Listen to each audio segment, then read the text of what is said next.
여러분 아마 많은 분들이 풍수용품에 관해 궁금해 하실 거예요. 어떤 것을 선택해야 하는지, 또 어디에 두어야 하는지, 그리고 풍수용품은 과연 어떤 것이 있는지 등등에 관해서 말입니다. 여러분 지금도 여러분 모두 풍수용품을 가지고 있거나 두고 있습니다. 네, 여러분의 가정에 TV에 있는 인형 하나도, 또 벽에 걸린 그림 하나도, 또 서가에 꽂혀 있는 책 한 권도 바로 풍수용품인 것입니다. 자, 오늘은 이 풍수용품들을 어떻게 두어야 하는지, 또 어떻게 선택을 해야 하는지에 관한 모든 것들을 알려드리도록 하겠습니다.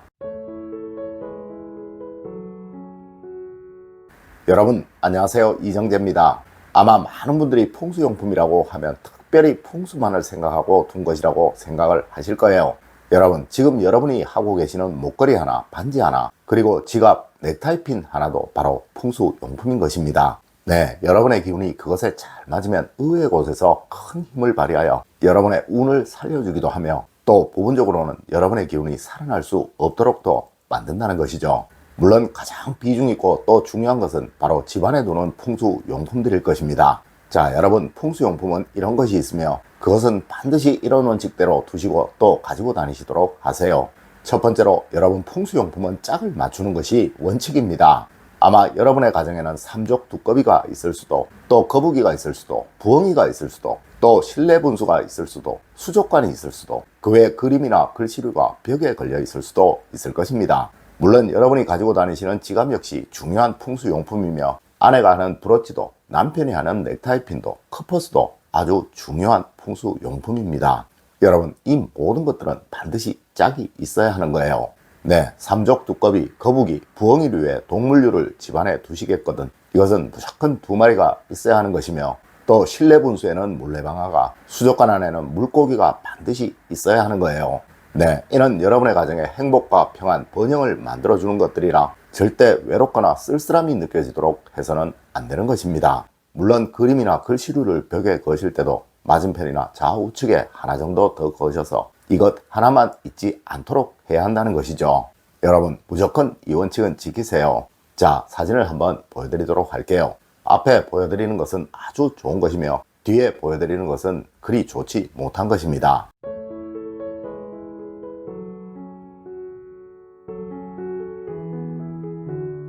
두 번째로 여러분 벽에 걸리는 것은 무조건 그 의미를 알아야 합니다.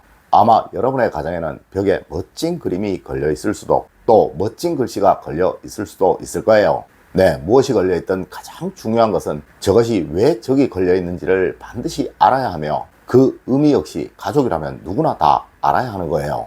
여러분 풍수는 바로 여러분의 무의식을 만드는 학문입니다. 네, 그 내용이 무엇인지도 모르는데 여러분의 무의식에 선한 의지가 심어질 리는 없겠죠. 특히 그것이 가훈이나 교훈적인 내용이라면 더더욱 그러한 거예요. 여러분 우리 조상님들도 집안에 가훈을 걸어두는 것은 아주 당연한 원칙이었으며, 이는 집안의 번영을 위해서라면 반드시 있어야 하는 것이다 라고 말씀을 하셨습니다. 하지만 그 가훈의 의미를 본인만 아는 것이라면 이것은 전혀 걸어둘 가치가 없는 것이겠죠. 세 번째로 여러분 물과 관계된 것이라면 가능한 주방과 화장실과는 멀리 있어야 합니다. 여러분 아마 어느 가정에는 수족관이 있을 수도, 또 물레방아가 돌아가는 분수가 있을 수도, 또 꽃이 피고 물이 흐르는 정원 모형이 있을 수도 모릅니다. 네, 이것은 아주 좋은 것이며 이것이 집안에 있다면 가정의 행복운과 번영운을 높이는 데 최고의 풍수용품이라고 말을 합니다. 하지만 반드시 아셔야 할 것이, 이것들에 물이 들어가야 하는 것이라면 이것은 가능한 주방과 화장실과는 멀리 있어야 한다는 것입니다. 네, 어느 가정에서는 이 수족관을 주방 옆에 두시기도 하시던데요. 여러분 이것은 오히려 여러분의 가정에 재물운을 막아버리는 역할을 하게 될 거예요. 맞습니다. 동양학에서는 무조건 과유불급은 원칙이며 무엇이든 어디든 적당함이 최고의 선이라고 말을 한다는 것이죠. 네, 혹시 이런 가정도 있을 거예요. 멋진 도자기 세트나 찻잔 세트를 장식을 하기 위해서 가져다 놓은 가정 말이죠. 여러분 이런 것들도 무조건 주방과는 멀리 있어야 하는 것이며, 또한 이것이 장식을 위한 것임을 누구이든 알도록 해 주어야 하는 거예요. 네 번째로 여러분 장식품류는 볼 때마다 웃음이 나오는 것이 가장 좋은 것입니다. 여러분 부처님을 집안에 모셔다 놓은 것은 풍수용품이 아니에요. 물론 예수님도 그러하죠. 여러분 이는 종교적인 신념인지 절대 풍수와는 아무런 관계가 없는 것입니다. 물론 무속인들이 준 부적이나 무속적인 것들도 풍수와는 아무런 관계가 없는 것이죠. 하여 이런 것들에서는 그 어떠한 즐거움을 느끼지 않아도 상관이 없습니다. 하지만 풍수를 위해 집안에 둔 물품이라면 예를 들어 삼족 두꺼비나 동물상, 인형, 실내 분수 또 그 외 도구류에서는 반드시 즐거움이 또 행복함이 느껴져야 한다는 거예요.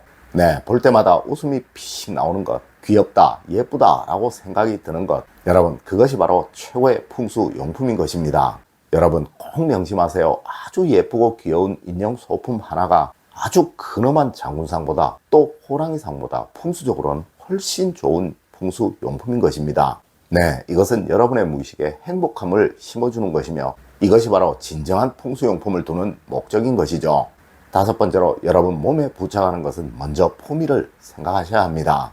여러분은 아마 누구이든 풍수용품을 한두 개씩은 다 가지고 계실 것입니다. 네, 여성분들은 목걸이, 반지, 브로치, 귀걸이, 가방 등등이 바로 풍수용품이며 또 남성분들은 지갑, 시계, 넥타이핀, 커퍼스 등등이 바로 풍수용품인 거예요.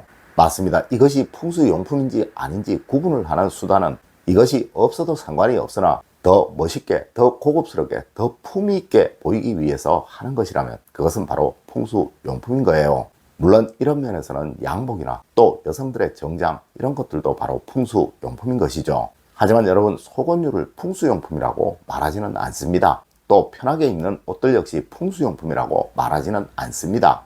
여러분 이 풍수용품은 항상 남에게 좋은 인상을 남겨주도록 하기 위해서 하는 거예요.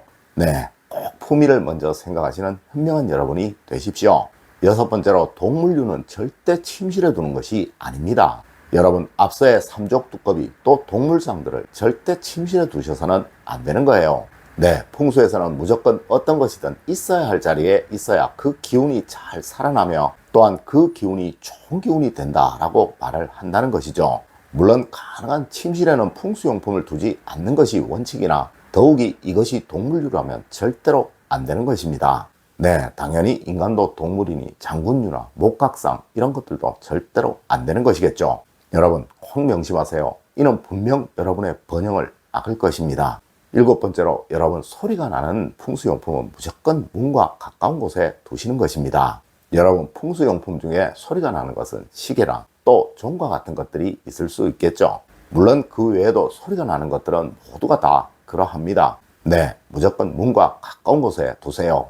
여러분 많은 분들이 저에게 질문을 하시는 것이 벽시계를 어디다 두면 좋을까요? 라는 것입니다. 네, 아마 벽시계도 여러 가지가 있을 거예요. 여러분 그 소리가 앉아서 들을 수 있을 정도의 것이라면 무조건 문과 가까운 곳에 두시는 것이 원칙입니다. 네, 예를 들어 뻐꾸기 시계 같은 것들이 있을 수 있겠죠. 물론 종도 반드시 문에 걸어야 함이 원칙입니다. 여러분 오늘은 집안에 두는 풍수용품 또 가지고 다니는 풍수용품을 두는 원칙에 관해 알려드렸습니다. 오늘 제가 알려드린 이야기 여러분들 꼭 명심하셔서 늘 여러분의 가정에 행복과 번영, 사랑만 가득하시기를 기원드리며 오늘의 이야기를 마치도록 하겠습니다. 늘 올바른 학문과 올바른 지식을 여러분들께 전하도록 노력하겠습니다. 여러분 긴 시간 감사드립니다. 감사합니다.